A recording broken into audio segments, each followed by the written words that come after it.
everybody, and welcome back to my channel for this Monday morning, afternoon or evening across the world where you may be at. And today I want to talk to you about John Bercow, who is the former UK Parliament House of Commons Speaker. He stepped down after 10 years in the role, and he recently did an interview with Channel 4 News called Change the World, and it actually really empowered me and inspired me a little bit. And yes, I know a lot of you are going to disagree with me, and that's absolutely fine, that you shouldn't touch politics and you shouldn't talk about certain things, but what he talked about, I related to a lot of it. He talked about not being accepted, he talked about being judged, he talked about being not in the stereotypical box, he talked about his political views, he talked about his advocacy, his political campaigning, why he wants to change the world since he's left office and what he wants to do with his time. And as someone who has a disabled son, you know, and I look up to him for that because I think he's done extremely well to raise the autism profile and the autism diagnostic criteria in Parliament. He's done quite a few autism debates in his tenure, which I really do appreciate him doing. So all that politics kind of personal opinions aside, let's get into what he was talking about, shall we? The first part of the question and answer that he did was about social media. He said social media can be a good thing for expressing opinions, but also can be a bad thing for freedom of speech. I agree with him to an extent on this, because social media for me has been very, very, very good for, I'd say, 70 to 8% of my advocacy and campaigning, but there has been a little bit of bad with the bullying, the trolling, the bashing, the name calling, etc. So social media for me has been a bit of a bad thing as well. The vulgar threats, the vulgar abuse, etc. I can understand why he may feel intimidated. I did feel a little bit intimidated at first. I've kind of grown a thick skin and learned to not be so affected by it. But then when he was asked the question, when did you first decide or first think that you could change the world, and why? I would say for me this question is very, very important and crucial to my campaign. I think I watched Change the World probably back in 2010-11, when I started getting into political campaign and political advocacy, watching Prime Minister's questions, getting my knowledge built up, getting my own political opinions together, finding out who is who in the political circle, getting into my local political organisations, talking to the people that mattered, the councillors, the MPs, the people that I needed to get my voice across to. So for me, I think I've been wanting to change the world since 2009, 2010, when I was about 11, 12 years old. I'm now 35 years old, so I've been doing this for quite some time now. And he asked, what did you do before you watched Change the World? Well, I've always been a non-conformist. I've always been someone who hasn't adhered to the rules. I've always been someone who's very headstrong, independent. I've always been someone who's actually challenged the authority. I've always been like, you know what, no, I don't agree with that. No, that's rubbish. No, don't agree with that. And I've always let my opinions be known. I've always voiced my opinion, regardless if it didn't fit the stereotypical mould. And so I've always wanted to be the one who's changed the world for people who are less advantaged, or people who are disabled or have mental health issues, or people who aren't able to physically have their voice, or feel that they can't do this kind of work because it's something that they are not ready for or don't understand. So I'm kind of, and then he was asked, where do you think you sit in politics now? Are you centre left, centre right, or are you not bothered? So for me, I'd say I'm probably in the centre towards the right, I guess. I have to say that because I share some conservative values, but I also share a lot of liberal values. So I guess I'm kind of a mix of both, if you want to call it that. And he also said, like, growing up, where did you grow up in? Like, what were you, a rich person, a wealthy person, or not so wealthy person? I've always been brought up in a local council neighbourhood. So I've always been brought up in council housing. I've never known no different. I've always been the same person I am now, as the same person as I am off camera. So I've always learned to appreciate my upbringing, where I was raised, how I was raised, and the people that have raised me. So, you know, I've been very lucky in that aspect, and always had the support that I've needed if I've needed it, and who to ask when I've needed it. Then he also says about, so were you authentic, or did you put on a persona? So John answered, I've always been authentic. What you see is what you get with me. And I'm the same as John in that aspect. I am very authentic. What you see is what you get with me. I'm very straight up. I tell it how it is. If you like it or not, I really don't care. So Yeah, and then he says, "Have you always been very independent on where you stand on local issues, and if so, why? And if so, why not?" I've always been very advocacy and always been very independent about my views. I've always let people know how I stand on certain issues, especially when it comes to disability, mental health, physical health. I've always been someone who's actually held her ground and stood her reason and told people what I think and why, what needs to change and why. Because my hometown, let's face it, has had not a very good track record with regards to SEND in the past, not a very good track record when it comes to autism in the past. And now I think we're getting a lot better, but we've still got a long way to go before I see improvements that I'm happy with or that I see in action over my time. So and he says, "Why did you get involved in politics, or were you ever planning on getting involved in politics?" Yes, I've always had an interest in politics since I was around 10, 11 years old. I'd sit and watch Prime Minister's Questions, I would watch the news, and especially when David Cameron was in office, and then when, like, obviously Gordon Brown was in office, and then we've had Tony Blair and all that kind of stuff. So, yeah, I've always been interested in politics to understand what it means, like having our democratic right, what we're allowed to do with it, how we use it, how to get in touch with our local councillors, MPs, if we need to for some reason. I stand for local issues that matter to me and other people. So I stand for disability, I stand for autism, I stand for acknowledgement of people who are neurodiverse in my area. I think it's important to raise the neurodiverse profile. I think it's something that I've always stood for a very long time. Regardless of my diagnosis, I've always been very about let's get disabled people out there, let's get them acknowledged, let's get them support, let's get them help.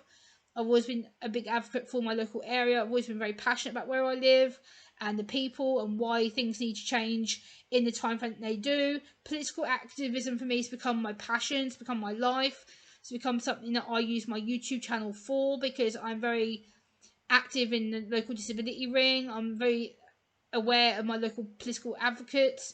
I'm very aware of the political people I need to reach to get this message out to. I have had meetings with my local MP. He has been very helpful, especially in my case. I know not so many for others. A lot of others disagree with me. That's absolutely fine. I get it. But political activism is very lengthy and it's very drawn out. You have to be in it to really be in the circle and to really have your voice in there, because being a political advocate, you get a lot of fight back, a lot of kickback. Oh, why would you want to talk to them? Oh, they don't know what it's like for us, Gemma. Yeah, I know that. I'm not supporting them. I'm just saying, we unless you ask for help, unless you go up to them and get to know them and get to know their agenda and their plans and their promises, you're not going to know how to help your own community. I have to help myself to help my local community. So that's why political activism is important. I think not just for me, but for any disabled person, anyone with mental health issues, anyone with physical health issues, because the sooner and quicker you know your members of parliament and your local political councillors, your political advocates, are better, because they are the ones that can help you make change. It has to be a two-way conversation. So, it has to be on both ends.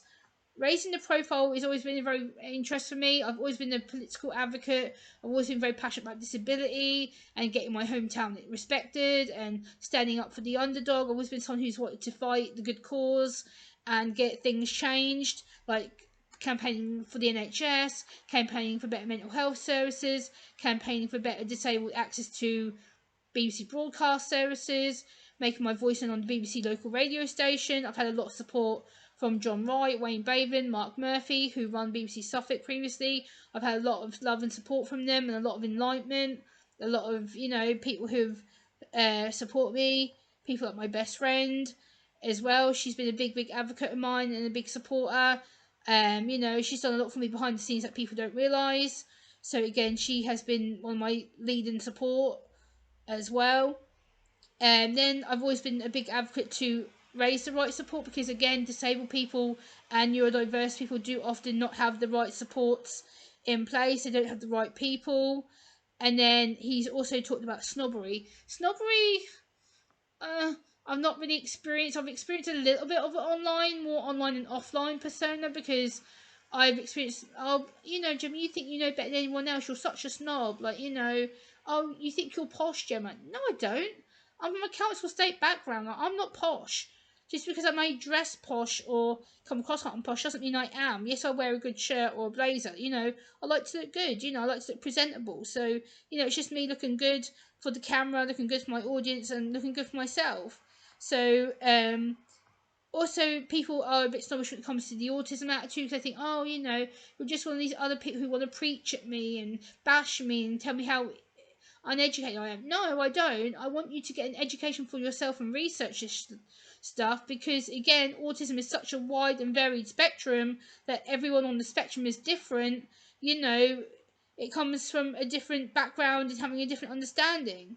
And then he says about one of the things that he is proud that he's done is increase the um, diagnosis intake in his local facility where he lives, and he's got people to understand what autism is. That's great, because again, it comes under the awareness umbrella, it comes under the inclusion umbrella, it comes under the neurodiversity umbrella.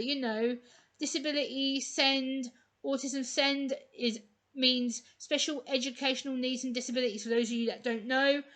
The support for SEND or disabilities is absolutely shocking. The UK needs to do a hell of a lot better when it comes to supporting people with SEND, autism, mental health, physical health, emotional health, invisible disabilities, which mine is marked as, unfortunately. And then he says, we need to step up the support, which I totally agree with, and we need to be able to speak up for those who can't. Absolutely 100% agree with you. We need to be able to speak up for the ones who can't, because if we don't speak up for the ones who can't, they will have no voice. If they have no voice, they have no say in how things get changed. So, it's about how I advocate myself and others' needs, how I change the world around me, and how I speak up for my own experiences at the same time. And then he was asked, how, if you could change the world, was it for your own self, or was it something you never thought you'd ever do? I didn't think all these years ago that I'd ever be on YouTube or be able to change the world or be able to have any input in whatsoever what my knowledge is, or what knowledge I have that I've adjusted to myself or learnt to adjust to since being diagnosed with autism spectrum disorder back in 2014. But I think since I've opened myself up to talking about it and educating myself, hopefully I've helped at least one other person understand that autism is nothing to be ashamed of or embarrassed of, or to be judged for, or to be critiqued for, or to be told that you're broken or damaged. And then he was asked about, why are you so passionate about attending meetings? Are you a reformist or a non-conformist? So this is a really interesting question. I think to be asked if you're a reformist or a non-conformist is kind of a trick question, because I would say I'm a bit of both. I'm a bit of a non-conformist because I don't follow rules. But again, I'm a bit of a reformist because I do like to reform people's attitudes to the modern day. I am someone who likes to have modern political opinions and political alliances. I am somebody who likes to work with people in the local community to changing and making life more inclusive of people in general. Here is my notes, by the way, that I'm reading from. And then one of the final questions he was asked was, if he could use a magic wand to change the world, what would he want to do and why? And my answer is a two-part question for this, is because I'd like to make sure that people with disabilities have their voices heard, and to be into paid employment opportunities with an employer that supports their needs and understands them, or an employment situation where they can set up their own business from home doing what they're passionate about, and to be treated with utmost dignity and respect for the person that they are, regardless of their diagnosis label. So this is something that I've always been very passionate about. I've always been about accepting people, including people, educating myself on things that I don't know about, finding things out if I don't know about them, and letting people know the information later on down the line. So I hope you've enjoyed hearing my opinion on this John Bercow interview. I will link it down below in the video description, and I will see you soon. Bye, guys.